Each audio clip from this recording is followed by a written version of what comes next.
(2024) ఎన్నికల్లో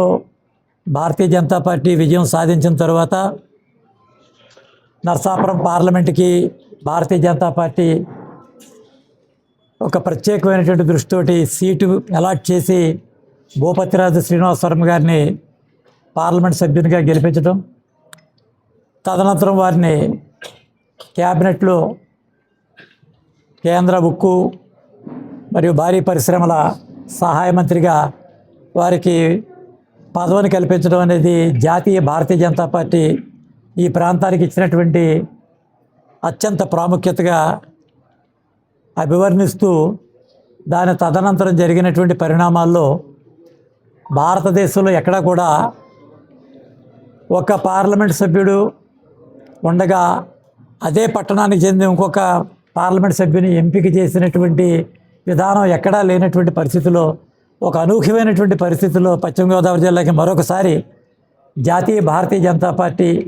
రాష్ట్ర భారతీయ జనతా పార్టీ యొక్క సూచన మేరకు నన్ను ఎంపిక చేసేందుకు వారందరికీ కూడా నా యొక్క కృతజ్ఞతలు ముందుగా తెలియజేస్తా ఉన్నా. పార్లమెంట్లో ప్రధానంగా రాజ్యసభలో నేను ప్రస్తావించినటువంటి ఒక 6-7 ముఖ్యమైనటువంటి అంశాలు,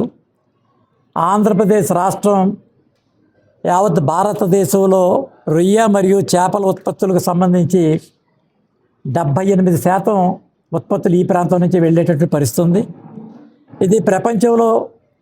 సుమారు 70% భారతదేశం ఉండగా అందులో 78% సుమారు ఈ ప్రాంతం ఆంధ్రప్రదేశ్ రాష్ట్రం నుంచి, ముఖ్యంగా గోదావరి జిల్లాల నుంచి వెళ్ళేటట్టు పరిస్థితి ఉంది. ఈ ఉత్పత్తులకి దేశీయమైనటువంటి వినియోగాన్ని ఉపయోగించడం కోసం నేను ప్రభుత్వానికి చేసినటువంటి సూచన పరిశీలనలో ఉంది. ఈ పరిశీలన ఆధారంగా అతి తొందరలో దీనికి సంబంధించినటువంటి చర్యలు కేంద్ర ప్రభుత్వం చేపట్టబోతుంది అనేటువంటి విషయాన్ని నేను మొదలు చెప్పడం జరిగింది. రెండవది, ఈ యొక్క విదేశీ గడ్డపై భారత్ యొక్క ప్రతిష్టను దిగజార్చేటటువంటి బాధ్యత వహించేటటువంటి ఎన్నిక కాబడిన ప్రజాప్రతినిధులను వారిని అనర్హులుగా గుర్తించాలని చెప్పి, ఎవరైతే భారతదేశానికి వ్యతిరేకంగా ఈ దేశం యొక్క ఔన్నత్యాన్ని, ఈ దేశం యొక్క ప్రతిష్టని భంగం కలిగించేటటువంటి రీతిలో వ్యాఖ్యలు చేసినటువంటి, రాజ్యాంగం మీద ప్రమాణం చేసి రాజ్యధిక్కారానికి పాల్పడినటువంటి వ్యక్తులు, ముఖ్యంగా కాంగ్రెస్ పార్టీకి చెందినటువంటి రాహుల్ గాంధీ యొక్క సభ్యత్వాన్ని రద్దు చేయమని చెప్పి పార్లమెంట్లో నేను దాన్ని ప్రస్తావించడం, అది రెండవ అంశంగా ప్రధానమై ఉంది. మూడవది, ఆంధ్రప్రదేశ్ రాష్ట్రం విడిపడిన తర్వాత ఈ రాష్ట్రానికి రాజధాని లేనటువంటి పరిస్థితుల్లో దానికి చట్టబద్ధత కల్పించేటటువంటి ప్రయత్నంలో భాగంగా ఆంధ్రప్రదేశ్ రాష్ట్ర శాసనసభ చేసినటువంటి తీర్మానాన్ని పార్లమెంట్లో ప్రస్తావించేటటువంటి సందర్భంలో రాజ్యసభలో నా రాష్ట్రం గురించి, నా రాజధాని గురించి, నా భాషలో నేను మాట్లాడేటటువంటి ఒక మహద్భాగ్యమైనటువంటి అవకాశం నాకు దక్కడం, ఆ దక్కినటువంటి సందర్భంలో ఆంధ్రప్రదేశ్ రాష్ట్రంలో వండుకున్నటువంటి జల ప్రాజెక్టులు, అదే రకంగా ప్రాంతాలు, దానికి సంబంధించినటువంటి అన్ని విషయాలు కూడా సుమారు 12 నిమిషాల పాటు నాకు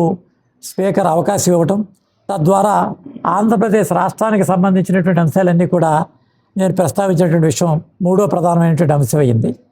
నాలుగవది, బీసీ వర్గాలకు చెందినటువంటి కులవృత్తులు ఏవైతే ఉన్నాయో ఈ కులవృత్తులు సాంప్రదాయ పద్ధతిలో కొనసాగేటటువంటి పరిస్థితి ఉంది. దీనికి ఆధునీకరణ జొప్పించి ఆధునీకరణ సాంకేతిక నైపుణ్యాన్ని ఇప్పించి వారికి ఆర్థిక వెసులుబాటు కల్పించి ఈ బీసీ కులాల యొక్క చేసేటటువంటి ఈ కార్మికుల యొక్క శ్రమనంతా కూడా పారిశ్రామికీకరణ ద్వారా వారి యొక్క అభ్యున్నతికి పాటుపడేటటువంటి విషయంలో స్కిల్ ఇండియా అని, మేక్ ఇన్ ఇండియా, అదే రకంగా మనం ఇచ్చేటటువంటి గవర్నమెంట్ ఇచ్చేటటువంటి ప్రోత్సాహాల ద్వారా దాన్ని అభివృద్ధి చేయాలని చెప్పి ఈ విషయాన్ని కూడా ప్రధానంగా ప్రస్తావించడం జరిగింది. ఇచ్చినటువంటి రైతాంగ వ్యవసాయాలకు సంబంధించి రెట్టింపు చేసేటటువంటి ప్రయత్నంలో దీనికి సంబంధించినటువంటి ప్రత్యేకమైనటువంటి యూరియా యొక్క వాడకాన్ని, వినియోగాన్ని తగ్గించడం, నత్రజని, భాస్వరం యొక్క దిగుమతులు తగ్గించే పరిస్థితిలో దేశీయ విధానాన్ని అనుసంధిస్తూ సేంద్రియ ఈ యొక్క రసాయనాలతోటి ఈ ప్రాంతంలో అత్యుత్తమైనటువంటి ఉత్పత్తులు పెంచి దాన్ని వినియోగం చేసేటటువంటి అంశాన్ని ప్రధానంగా ప్రస్తావించడం జరిగింది. దీనికి సంబంధించినటువంటి అనేక విషయాలు, సాగునీరు, త్రాగునీరుకు సంబంధించిన విషయాలు పరిశీలించేటటువంటి విషయాన్ని కూడా ప్రస్తావించడం జరిగింది. అదే రకంగా ఈ ప్రాంతానికి సంబంధించి ఒక నిపుణుల యొక్క బృందాన్ని కూడా పరిశీలించి విడివడినటువంటి ఆంధ్రప్రదేశ్లో మనకు ఉన్నటువంటి జోన్స్ ఏవైతే ఉన్నాయో, తీర ప్రాంతం యొక్క జోన్ కానీ, లేదా దాని తర్వాత ఉన్నటువంటి డెల్టా కానీ, దానిపైన ఉన్నటువంటి అప్లాండ్ కానీ, దానిపైన ఉన్నటువంటి కొండ పరివాహక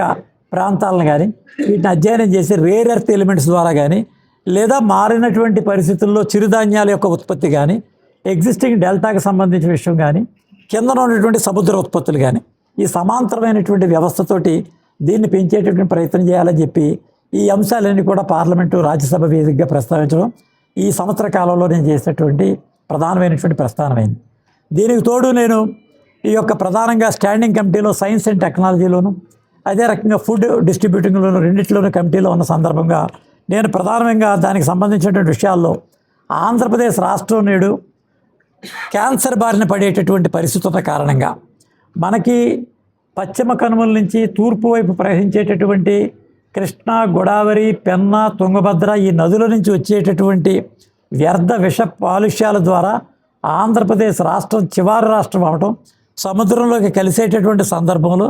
ఈ నీటి వినియోగం ద్వారా, ఆ నీటి కాలుష్యం ద్వారా ఈ ప్రాంతంలో క్యాన్సర్లు ప్రబలేటటువంటి పరిస్థితి ఉన్న కారణంగా ఈ ప్రాంతంలో సాంకేతిక పరిజ్ఞానాన్ని ఉపయోగించేటటువంటి టీంని ఈ ప్రాంతంలో క్యాన్సర్ రహిత ఆంధ్రప్రదేశ్గా చేయడానికి భారత ప్రభుత్వానికి ఈ కమిటీ ద్వారా నేను సూచన చేసినటువంటి విషయాలు. తీర ప్రాంతం ఏదైతే ఉన్నదో దీనికి సహజ సిద్ధమైనటువంటి ఒక రక్షణ వలయం ఉంది. ఆ రక్షణ వలయంలో మడ అడవులను ఆనుకుని పైన సర్వే అడవులు ఆనుకుని పైన ఉన్నటువంటి తాటి వృక్షపు అడవులు, దాని పైన ఉన్నటువంటి ఈ యొక్క కొబ్బరి అడవులు, దాని వెనకన ఉన్నటువంటి మామిడి తోపులు, వీటి 5 సహజ సిద్ధమైనటువంటి రక్షణ వ్యవస్థ వెనకాల మానవుడు ఉన్నాడు. అయితే దురదృష్టవశాత్తు పర్యావరణంలో సరైనటువంటి అవగాహన, ప్రభుత్వం యొక్క అజమాయిషీ లేని కారణంగా సునామీలు, తుఫాన్లు నేరుగా